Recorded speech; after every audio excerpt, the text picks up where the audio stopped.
जय हिंद एवरीवन। एक बार फिर से आप सभी का वेलकम आपके अपने ही यूट्यूब चैनल पे। प्यारे छात्रों, इस वीडियो में हम आपके लिए क्लास 12th का विषय कौन सा प्यारे छात्रों, तो विषय भौतिक शास्त्र यानी फिजिक्स का पेपर लेके आ चुके हैं, जो कि आपके वार्षिक पेपर में प्यारे छात्रों 100% कह सकता हूँ प्यारे छात्रों कि मैं 4 सेट आपको पेपर प्रोवाइड कराऊंगा। 4 सेट पेपर में 100% पेपर प्यारे छात्रों आपको 4 सेट में A to Z आपको पेपर देखने को मिलेगा। आपके वार्षिक पेपर हैं प्यारे छात्रों, सेट A, B, C और D। मैं आपको 4 सेट अपने यूट्यूब चैनल के माध्यम से आपको वीडियो प्रोवाइड कराऊंगा, जो कि आपके वार्षिक पेपर में 100% कह सकता हूं प्यारे छात्रों कि आपको इन्हीं में से 100% यानी 100% आपको क्वेश्चन देखने को मिलेगा। तो प्यारे छात्रों, आपसे एक रिक्वेस्ट है कि हम इतनी बड़ी मेहनत से आपके लिए वीडियो लेके आते हैं, तो आप अभी तक हमारे चैनल को सब्सक्राइब नहीं किए हैं तो चैनल को सब्सक्राइब कर लीजिए, वीडियो को लाइक कीजिए और अपने दोस्तों को ज़्यादा से ज़्यादा शेयर कीजिए। प्यारे छात्रों, इसमें लिखा है हायर सेकेंडरी मुख्य परीक्षा 2025, जो कि आपका 4 मार्च को ये पेपर होने वाला है प्यारे छात्रों। तो 4 मार्च का जो पेपर है आपका, इसमें आपका प्यारे छात्रों टोटल क्वेश्चन 20 रहेंगे और टाइम आपका प्यारे छात्रों तो 3 आवर्स रहेगा और आपका मैक्सिमम मार्क्स जो रहेगा प्यारे छात्रों तो 70 रहेगा।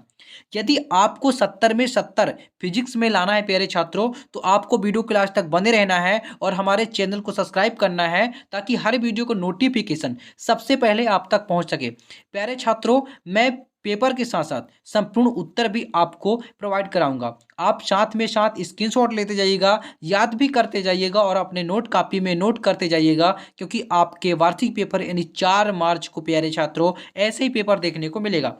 तो चलिए बिना समय गंवाए अब हम चलते हैं, स्टार्ट करते हैं प्रश्न की ओर। हमारा इसमें जो आप सेट देख लीजिए, सेट कौन सा है, ए। चलिए अब हम चलते हैं प्यारे छात्रों प्रश्न की ओर। तो प्यारे छात्रों, सबसे पहले आपको क्या करना है, सबसे पहले आपको अपना निर्देश आप पढ़ लीजिएगा। इसके बाद हमारा पहला प्रश्न क्या पूछा है प्यारे छात्रों, सही विकल्प चुनिए। आपको सही विकल्प चुनकर आपको बोला है, तो सही विकल्प चुनकर आपको लिखना है। तो पहले प्रश्न में क्या पूछा है कि अन्योन्य प्रेरण गुणांक का विमीय सूत्र होता है। अन्योन्य प्रेरण गुणांक का विमीय सूत्र होता है, आपसे पूछा है। तो आप में देख लीजिए, बा में देख लीजिए, सा और दा। तो प्यारे छात्रों, इसका हमारा सही उत्तर हो जाएगा ऑप्शन बा, ML के पावर 2 T के पावर 2 A के पावर -2। आपका ये हो जाएगा राइट आंसर। इसके बाद प्यारे छात्रों, प्रश्न क्रमांक 2 में आपसे पूछा कि कर्ण एलसी का मात्रक है। आ में है हेनरी, बा में है फैराड, सा में है एम्पियर और दा में है सेकेंड। तो प्यारे छात्रों, इसका राइट आंसर हो जाएगा ऑप्शन दा यानी सेकेंड हमारा राइट आंसर हो जाएगा। इसके बाद प्यारे छात्रों, प्रश्न क्रमांक 3 में आपसे क्या पूछा है, प्रश्न क्रमांक 3 में पूछा है कि कुम्हरे में संकेत के रूप में उपयोग की जाने वाली तरंगे होती है। परावैगनी तरंगे, अवरक्त तरंगे और दृश्य प्रकाश तरंगे, इनमें से कोई नहीं। तो प्यारे छात्रों, इसका राइट आंसर हो जाएगा ऑप्शन बा, इसका राइट आंसर हो जाएगा। इसके बाद प्रश्न क्रमांक 4 में आपसे क्या पूछा है कि ट्रांसफार्मर किस सिद्धांत पर आधारित है। स्वप्रेरण, अन्योन्य प्रेरण और विद्युत चुम्बकीय तरंगे, इनमें से कोई नहीं। तो प्यारे छात्रों, इसका राइट आंसर हो जाएगा अन्योन्य प्रेरण, हमारा इसका राइट आंसर हो जाएगा। इसके बाद प्रश्न क्रमांक 5 में आपसे क्या पूछा है प्यारे छात्रों कि शुद्ध जल के लिए निरपेक्ष अपवर्तनांक का मान होता है। आपसे पूछा है कि शुद्ध जल के लिए निरपेक्ष अपवर्तनांक का मान होता है। आ में है 1.33, बा में है 1.5, सा में है 2.51 और दा में है 1.0। तो प्यारे छात्रों, इसका राइट आंसर हो जाएगा ऑप्शन आ यानी 1.33 इसका राइट आंसर हो जाएगा। इसके बाद प्रश्न क्रमांक 6 में आपसे क्या पूछा है कि भाभा परमाणु अनुसंधान केंद्र कहाँ स्थित है। नई दिल्ली में, मुंबई में, कोलकाता में और बेंगलोर में। तो भाभा परमाणु अनुसंधान केंद्र मुंबई में स्थित है प्यारे छात्रों, जिसका राइट आंसर हो जाएगा हमारा मुंबई, राइट आंसर हो जाएगा। इसके बाद फटाफट आप स्क्रीनशॉट ले लीजिए या अपने नोट कॉपी में नोट भी करते जाइएगा प्यारे छात्रों, साथ ही साथ याद भी करते जाइएगा, क्योंकि 4 मार्च को प्यारे छात्रों आपको ऐसे ही पेपर देखने को मिलेगा। तो प्रश्न क्रमांक 2 में आपसे क्या पूछा प्यारे छात्रों कि रिक्त स्थान की पूर्ति कीजिए। आपको रिक्त स्थान की पूर्ति करना है। चलिए फटाफट हम आपको रिक्त स्थान की पूर्ति बता देते हैं। आप स्क्रीनशॉट ले लीजिए या अपने नोट कॉपी में नोट कर लीजिएगा और साथ ही साथ याद भी करते जाइएगा। प्रश्न क्रमांक 1 में आपसे क्या पूछा कि परमाणु का आकार लगभग होता है। परमाणु का आपसे क्या पूछा, आकार पूछा है। तो परमाणु का आकार 10 के पावर 10 होता है, इसका राइट आंसर हो जाएगा। इसके बाद दूसरे में पूछा कि टेस्ला का मात्रक है, टेस्ला का मात्रक है, यानी आपसे पूछा है कि इसका राइट आंसर हो जाएगा चुंबकीय क्षेत्र की तीव्रता का। टेस्ला जो है चुंबकीय क्षेत्र की तीव्रता का मात्रक है। इसके बाद तीसरे में पूछा है कि पार्थिव दूरदर्शी में वस्तु का प्रतिबिंब बनता है, पार्थिव दूरदर्शी में वस्तु का प्रतिबिंब बनता है, तो क्या बनता है प्यारे छात्रों? सीधा। इसका राइट आंसर हो जाएगा सीधा। इसके बाद प्रश्न नंबर 4 में पूछा विद्युत चुम्बकीय तरंगे, तरंगे होती है, तो विद्युत चुम्बकीय तरंगे अनुप्रस्थ क्या होती है प्यारे छात्रों? अनुप्रस्थ तरंगे होती हैं। इसके बाद 5 में पूछा है कि चुंबकीय क्षेत्र एक क्या है? सदिश राशि है। कौन सी राशि है प्यारे छात्रों? तो चुंबकीय क्षेत्र एक सदिश राशि है। इसके बाद 6 में पूछा कि परिवर्तनशील विद्युत क्षेत्र विस्थापन धारा उत्पन्न करता है। क्या धारा? विस्थापन धारा उत्पन्न करता है। इसका राइट आंसर हो जाएगा विस्थापन। तो प्यारे छात्रों फटाफट आप स्क्रीनशॉट ले लीजिए। इसके बाद प्यारे छात्रों इंग्लिश मीडियम वाले जो छात्र होंगे तो उनके लिए आप देख लीजिए फटाफट और स्क्रीनशॉट ले लीजिए। इसके बाद आता है प्रश्न क्रमांक 3 में आपसे क्या पूछा कि सत्य असत्य आपको लिखना है प्यारे छात्रों। चलिए फटाफट आपको सत्य असत्य बता देते हैं। पहले में पूछा कि परमाणु एक धनात्मक कण है, ये आपका क्या हो जाएगा? असत्य हो जाएगा। दूसरे में क्या पूछा कि वोल्टीमीटर विभवमापी से अधिक श्रेष्ठ है, ये भी क्या हो जाएगा? असत्य हो जाएगा। तीसरे में कोटर के भीतर विद्युत क्षेत्र सदैव ही शून्य होता है, तो ये प्यारे छात्र ये हमारा हो जाएगा सत्य हो जाएगा। इसके बाद चौथे में पूछा कि केवल न्यूट्रॉन को ही न्यूक्लियन कहते हैं, ये हमारा असत्य हो जाएगा। और 5 में क्या पूछा? चुंबकीय बल रेखाएं एक दूसरे को नहीं काटती है, तो प्यारे छात्रों चुंबकीय बल रेखाएं जो होती हैं एक दूसरे को नहीं काटती हैं, ये हमारा क्या हो जाएगा? सत्य हो जाएगा। इसके बाद इंग्लिश मीडियम वाले छात्र आप देख लीजिए फटाफट आप स्क्रीनशॉट ले लीजिए। पहले का असत्य हो जाएगा, दूसरे का सत्य, तीसरे का सत्य, चौथे का सत्य और 5वें का राइट हो जाएगा। तो फटाफट आप स्क्रीनशॉट ले लीजिए। इसके बाद प्यारे छात्रों आता है प्रश्न क्रमांक 4 में आपसे क्या पूछा? सही जोड़ी बनाकर आपको लिखना है। क्या करना है प्यारे छात्रों? आपको सही जोड़ी बनाना है, तो फटाफट आप सही जोड़ी बना लीजिए। आपको बता देते हैं, पहले है लॉरेंज बल, तो लॉरेंज बल हो जाएगा प्यारे छात्रों QB V साइन, ये हो जाएगा। इसके बाद दूसरे में विद्युत चुंबकीय तरंगे हो जाएगा, तो लेंज हो जाएगा प्यारे छात्रों। इसके बाद परावैंगनिक किरणें हमारा हो जाएगा कीटनाशक हो जाएगा प्यारे छात्रों। इसके बाद नाइक्रोम हमारा हो जाएगा प्रतिरोध तार हो जाएगा। इसके बाद प्रेरित धारा की दिशा हमारा हो जाएगा, तो प्रेरित धारा की दिशा, तो प्रेरित धारा की दिशा हमारा होगा प्यारे छात्रों ये होगा लेंज होगा, हमने थोड़ी, और दूसरे का हमारा हो जाएगा मैक्सवेल होगा। इसके बाद अमीटर हो जाएगा, तो धारा नापने की दिशा, क्या? धारा नापने की दिशा हो जाएगा। तो ये आपका लिखा भी है, फटाफट आप स्क्रीनशॉट ले लीजिए। इसके बाद प्यारे छात्रों हमारा इंग्लिश मीडियम वाले छात्र आप फटाफट देख लीजिए और स्क्रीनशॉट ले लीजिए। इसके बाद प्रश्न क्रमांक 5 में आपसे पूछा है कि एक वाक्य में उत्तर दीजिए। आपको क्या करना है प्यारे छात्रों? एक वाक्य में उत्तर देना है। तो पहले में क्या पूछा है प्यारे छात्रों? पहले में पूछा है कि शुद्ध प्रतिरोधकीय परिपथ के लिए शक्ति गुणांक का मान है। आपसे पूछा है कि शुद्ध प्रतिरोधकीय परिपथ के लिए शक्ति गुणांक का मान है, तो इसका राइट आंसर हो जाएगा 1। इसके बाद दूसरे में पूछा है कि देहली आवृत्ति क्या है, तो देहली आवृत्ति आपसे पूछा है कि आपतित प्रकाश की न्यूनतम आवृत्ति जो धातु के पृष्ठ से इलेक्ट्रॉन का उत्सर्जन कर सके वो क्या कहलाती है? हमारा देहली आवृत्ति कहलाती है, इसका राइट आंसर हो जाएगा।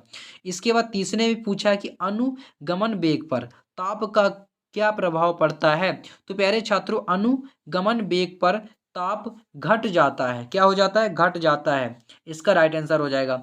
इसके बाद चौथे में है लेंज का नियम किस सिद्धांत पर आधारित है, तो प्यारे छात्रों ऊर्जा संरक्षण, क्या हो जाएगा? ऊर्जा संरक्षण के सिद्धांत पर आधारित है। इसके बाद प्रश्न क्रमांक 5 में पूछा है कि विकिरण की ऊर्जा तथा आवृत्ति में आपको क्या पूछा है प्यारे छात्रों? संबंध पूछा है, तो इसका राइट आंसर हो जाएगा हमारा E बराबर HV, क्या हो जाएगा?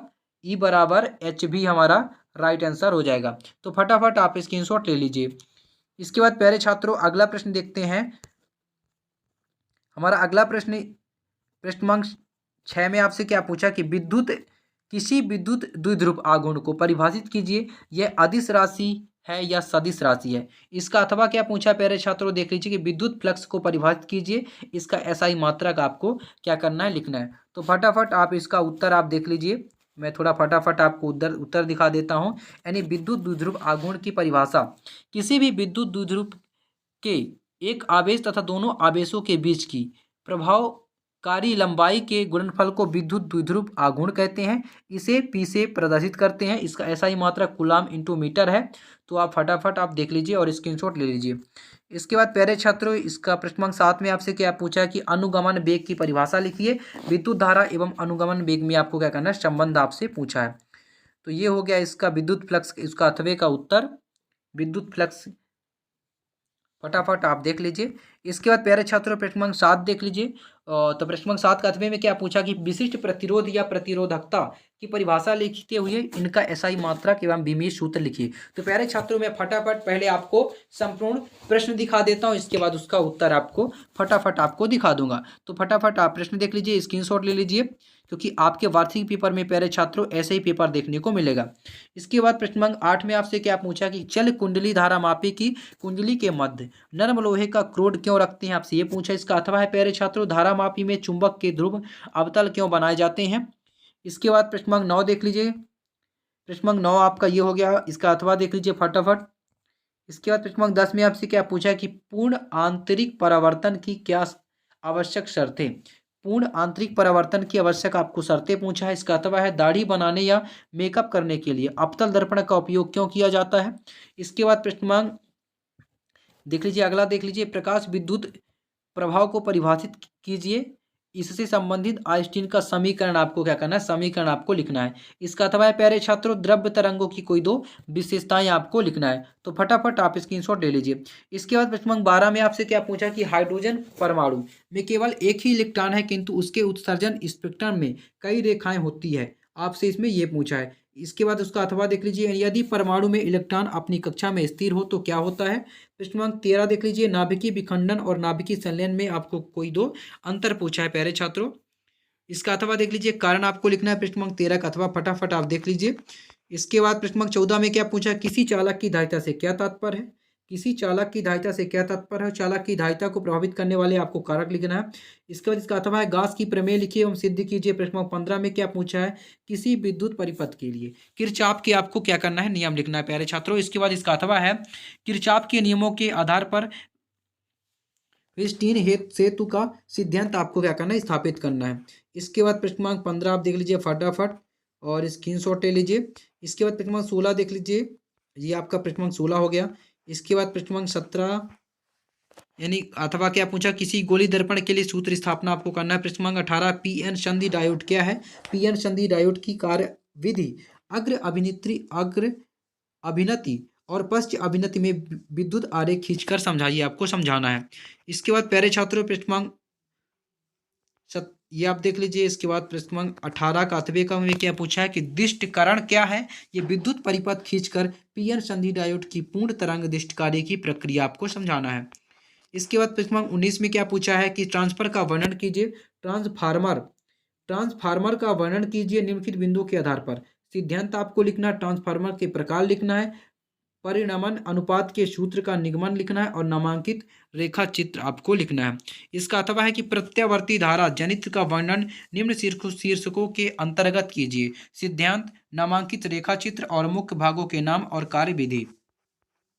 इसके बाद प्रश्न क्रमांक 20 में आपसे क्या पूछा कि संयुक्त सूक्ष्मदर्शी का वर्णन शीर्षकों के अंतर्गत कीजिए। प्रतिबिंब बनाने की व्यवस्था का कारण किरण आरेख। दूसरे में है आवर्धन क्षमता के सूत्र की स्थापना, जबकि अंतिम प्रतिबिंब। इसके बाद आप देख लीजिए ए और बी आप देख लीजिए। इसके बाद इसका अथवा में क्या पूछा है कि पतले लेंस के लिए लेंस निर्माता सूत्र 1/f(μ-1). तो फटाफट आप देख लीजिए प्रश्न प्यारे छात्रों, ये रहा प्रश्न क्रमांक 20।